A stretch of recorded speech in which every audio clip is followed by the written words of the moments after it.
ஏதோ ஒண்ணுல நீங்க அடிமையா இருக்கலாம்.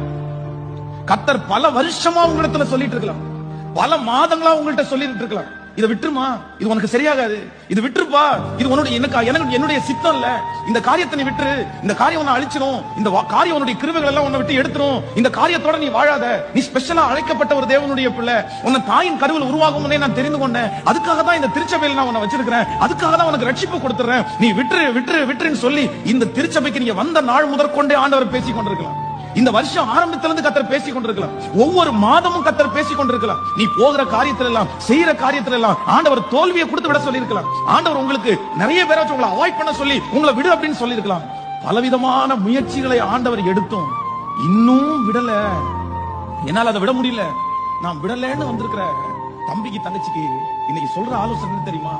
எப்பா, டைம் பார் ஆகிறதுக்குள்ள, நேரம் கடந்து போகிறதுக்குள்ள, உனக்குன்னு குறிக்கப்பட்டிருக்க அந்த டைம் முடிகிறதுக்குள்ள நீ விட்டு, அந்த டைம் முடிஞ்சதற்கு பிறகு யாராலையும் அந்த நேரத்தை உன்னுடைய வாழ்க்கையில கொடுக்க முடியாது.